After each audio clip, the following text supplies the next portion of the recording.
பலப்படுத்த நீ பலனடைந்திட உன்னை மறுபடியும் பலத்தில் நிரப்ப பலத்தால் இடை கட்ட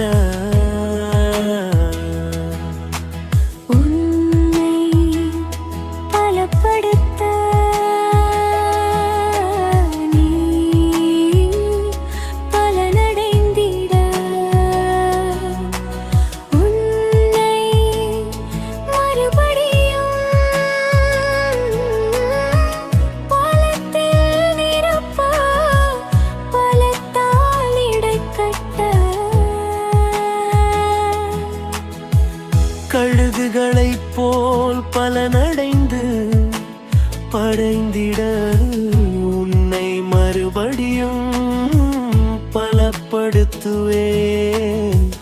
உன்னை மறுபடியும் பலப்படுத்துவேன். கழுகுகளைப் போல் பலனடைந்து பறந்திட உன்னை மறுபடியும் உன்னை மறுபடியும்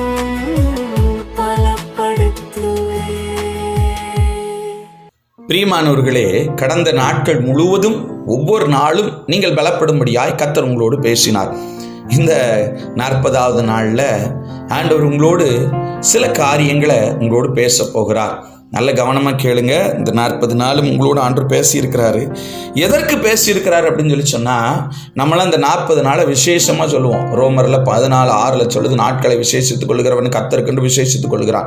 இந்த நாட்கள்லாம் ரொம்ப ஸ்பெஷலாக செலிப்ரேட் பண்ணுவோம். சுய வெறுப்பு உண்டியலில் காசு போட்டு வைப்போம். பூ வைக்க மாட்டோம், கறி சாப்பிட மாட்டோம், மீன் சாப்பிட மாட்டோம். சேலையை ரொம்ப சிம்பிளான சேலை கட்டுவோம். கருப்பு கலரில் அதிகமாக ட்ரெஸ்ஸு போடுவோம். ரொம்ப எளிமையாக இருப்போம். நான்வெஜ் சாப்பிட மாட்டோம், பூ வைக்க மாட்டோம். இப்படி நிறைய ரிஸ்ட்ரிக்ஷன் நம்மளுக்கு இந்த 40 நாளில் நிறைய பேர் அப்படி வச்சுருப்பாங்க. தவறே கிடையாது. அப்படி இருந்தது சந்தோஷம். அப்படி இருந்தால் கர்த்தர் உங்களை இன்னும் அதிகமாக பலப்படுத்தட்டும், உங்களை ஆசீர்வதிக்கட்டும். ஆனால் இந்த 40 நாள் முடிந்து 41வது நாள் நான் இவைகள் எல்லாத்தையும் சேர்த்து மொத்தமாக நான் ட்ரை பண்ணுவேன் அப்படின்னா நீங்கள் இன்னும் மனம் மாறலை அப்படின்னு சொல்லிட்டு அர்த்தம். 40 நாள் பூவை வைக்கல, 41வது நாள் எல்லா பூவையும் வச்சுருவாங்க. தலையில் 5 முழம் பூ இருக்கும். நம்ம கறியே சாப்பிடலை. ஸோ நான் கடையில் போய் என்னென்ன ஐட்டம் உண்டு எல்லாத்தையும் வாங்கிட்டு வந்து இந்த நாளில் நான் நல்லா சாப்பிட்ருவேன் அப்படின்னு நீங்கள் சொல்லிட்டு இருந்தீங்கன்னா சம்திங் ராங். உங்கள் ஆவியில் மாற்றம் வரலன்னு அர்த்தம். மாம்சத்தில் வேணால் மாறி இருக்கும். மாம்சத்தில் வேணால் கொலஸ்ட்ரால் குறைஞ்சிருக்கலாம், ஆமாம் பிபி குறைஞ்சிருக்கலாம், உங்கள் உடலில் சில சேஞ்சஸ் வரலாம் சாப்பாடெல்லாம் ரெஸ்ட்ரிக்ட் பண்ணதுனால. ஆனால் அவங்களுடைய ஆவி செத்து போனாதான் தான் இருக்குது. செத்துப்போன ஆவிக்கு மறுபடியும் உயிர் கொடுத்துருவீங்க. மறுபடியும் உயிர் கொடுத்து அந்த ஆவி அப்படியே மறுபடியும் என்னென்ன கிரியெல்லாம் உங்கள் உடல் செஞ்சுதோ, மாம்சம் செஞ்சிச்சோ, ஆவி செஞ்சிச்சோ, இஷ்டப்படி செஞ்சிச்சோ, அதெல்லாம் மறுபடியும் அது தூண்டப்பட்ட நிலைமையில செயல்பட்டு கொண்டே இருக்கிறது. ரொம்ப கவனமாக இருக்கணும். நீங்கள் நாட்களை யாருக்காக விசேஷிக்கீங்கன்னா ஆண்டவருக்காக விசேஷம் பண்ணுறீங்க. அப்போ ஆண்டவருக்காக விசேஷம் பண்ணுகிறீர்கள் என்று சொன்னால் உங்களுடைய வாழ்க்கையில் ஆண்டோடைய ஆசீர்வாதமும் சமாதானத்தின் நிறைவும் முழுமையாக இருக்கா அப்படின்னு சொல்லிட்டு ஆண்டவர் கேட்குறாரு. இன்னைக்கு கொஞ்சம் யோசிச்சு பாருங்க. இந்த 40 நாளில் நீங்கள் எதிலெல்லாம் மாறி இருக்கீங்க?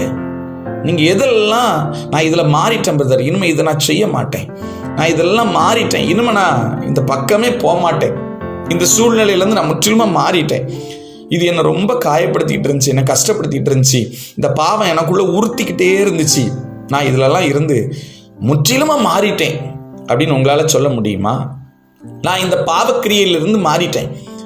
என் கணவரே ஆச்சரியப்படுறாரு என்னை பார்த்து, என் மனைவியே ஆச்சரியப்படுறாங்க, என் பிள்ளைகள் ஆச்சரியப்படுறாங்க, எங்கள் அம்மா அப்பா ஆச்சரியப்படுறாங்க, என் சபையில் உள்ளவங்க ஆச்சரியப்படுறாங்க, என் வேலை பார்க்குற இடத்துல உள்ளவங்க ஆச்சரியப்படுறாங்க, என் நண்பர்கள் ஆச்சரியப்படுறாங்க, எனக்கு நானே ஆச்சரியப்பட்டுக்கிறேன், நான்லாம் எப்படி மாறிட்டேனா அப்படின்னு உங்களால் சொல்ல முடியுமா இந்த 40 நாளில்? அப்படி சொன்னால் உண்மையாகவே ஆவியானவர் உங்களை பலப்படுத்தி நீங்கள் ஆவியானவருக்கு ஒப்பு கொடுத்து சாக்ரிஃபைஸ் பண்ணியிருக்கீங்கன்னு அர்த்தம். தியாகம் பண்ணி உங்களை உடைச்சிட்டீங்கன்னு அர்த்தம். உங்களுடைய சுயத்தை உடைச்சிட்டீங்கன்னு அர்த்தம். சுயம் சாகாவிட்டால் இந்த 40 நாள் மட்டும் கிடையாது, நீ எத்தனை வருஷம் 40 நாள் ஆனாலும் நீங்கள் மாற போகிறது கிடையாது. நல்ல தெளிவாக ஒரு காரியத்தை தெரிந்து கொள்ளுங்கள். உங்களுடைய ஆவியில் கனி கொடுக்குற ஜீவியத்துக்கு என்னைக்கு நீங்கள் மாறுறீங்களோ, சுயம் என்னைக்கு சாகடிக்கப்படுதோ, அப்போ தான் அந்த 40 நாள் நீங்கள் ஆசரிப்பதற்கு, நாட்களை விசேஷிப்பதற்கு அது ஏதுவான நாட்களாக இருக்கும். ஆண்டவர் இன்னைக்கு உங்களை பார்த்து சொல்கிறாரு, இன்றைக்கே இரட்சணிய நாள், இன்றைக்கே அனுக்கிரக காலம். இயேசு கிறிஸ்து சீக்கிரம் வரப்போகிறார். நாட்களை விசேஷிக்கிற ரைட்டு தான், ஆனால் நாட்களை இயேசு கிறிஸ்து வருகைக்காக விசேஷிச்சுக்கிட்டா நீங்கள் பிழைச்சிக்கிடுவீங்க. இயேசு கிறிஸ்துவின் வருகைக்காக நாட்களை விசேஷித்து கொண்டால் உங்களுடைய ஜீவன் தப்பும், பரலோகத்துக்கு செல்வீர்கள், இரகசிய வருகையில் எடுத்துக்கொள்ளப்படுவீர்கள். ஆனால் இயேசு கிறிஸ்துவுக்காக நாட்களை விசேஷித்து கொள்ளாம, நான் உலகத்தில் 10 பேர் பார்க்கணும், சுய விருப்புங்கிற காரியத்தை நிறைய பேர் பார்க்கணும் அப்படிங்கிறதுக்காக 40 நாள் மாத்திரம் உங்களுடைய காரியத்தில் தெளிவாக இருந்துட்டு 41வது நாள்ல இருந்து உலகத்தோடு பின்னி பிணைந்து விட்டீர்கள் என்று சொன்னால், முதல் நீங்கள் இழப்பது உங்கள் ஆத்மாவை இழந்து போயிருவீங்க. 2வது, ஆத்மா இழந்து போனால் பரலோகம் இழக்கப்படும். ஆனால் உலகத்தில் உள்ள எல்லாம் நிறைவே கிடைக்கும். ஏன்னா உலகத்துக்கு நீங்கள் சேவை செய்வீங்க, உலகத்துக்கான காரியங்கள் அசைந்து போவீர்கள், இசைந்து கொடுப்பீர்கள். உலகத்தினுடைய நிறைவு நல்ல கிடைக்கும், நல்ல பணம் கிடைக்கும், பொருள் கிடைக்கும், எல்லாம் கிடைக்கும், உலகத்தில் உள்ள அத்தனை ஆசீர்வாதம் கிடைக்கும். ஆனால் ஆத்மா செத்து போகும், பரலோகம் கிடைக்காது. ஆனால் நீங்கள் பாவத்தை ஆண்டோட சமூகத்தில் ஒப்பு கொடுத்து மன்னிப்பு கேட்டு யார் யாருக்கெல்லாம் சண்டை போட்டிங்களோ ஒப்புரவாகி, வைராக்கியம், கோபம், வெறுப்பு, மனக்கசப்பு, பாரம், இது எல்லாத்தையும் ஆண்டோட சமூகத்தில் இறக்கி வச்சு காம்ப்ரமைஸ் ஆகிட்டீங்க அப்படின்னா, மனம் திரும்புதல் அனுபவம் பெற்றுட்டீங்கன்னா உங்கள் வாழ்க்கை அவ்வளவு பிரகாசமாக இருக்கும். பரலோகத்துக்கு பிரஜைகளாய் நீங்கள் மாறுவீர்கள் என்று சொல்லி கர்த்தர் சொல்லுகிறார். அதனால் இன்றைக்கே மாறுங்க. இன்றைக்கே இரட்சணிய நாள், இன்றைக்கே அனுக்கிரக காலம். 40 நாள் வேணால் முடியலாம், ஆனால் உங்களுடைய வாழ்க்கையில் பாவத்துக்குண்டான சம்பளம் மரணம் வரைக்கும் நீடிச்சுக்கிட்டே இருக்கும். கவனமாக இருங்க. மனம் திரும்புங்கள், மனம் திரும்புங்கள், மனம் திரும்புங்கள். பரலோக ராஜ்யம் சமீபமாக இருக்கிறது. இயேசு கிறிஸ்து சீக்கிரம் வரப்போகிறார். சந்திப்பதற்கு ஆயத்தமாக இருக்கிறீர்களா? வருவாய் தருணம் இதுவே அழைக்கிறாரே, நல்ல ஆண்டவர் இயேசு வண்டை. வருவாய் தருணம் இதுவே அழைக்கிறாரே, நல்ல ஆண்டவர் இயேசு வண்டை. வாழ்நாளை எல்லாம் வீணாடா வருத்தத்தோடு கழிப்பது ஏன்? வாழ்நாளே எல்லாம் வீணாடா வருத்தத்தோடு கழிப்பது ஏன்? வந்தவர் பாதம் சரணடைந்தார், வாழ்வித்து உன்னை சேர்த்துக் கொள்வார். வருவாய் தருணம் இதுவே அழைக்கிறாரே, வல்ல ஆண்டவர் இயேசு வண்டை. வருவாய் தருணம் இதுவே அழைக்கிறாரே, வல்ல ஆண்டவர் இயேசு வண்டை. கரங்களை தட்டுமா?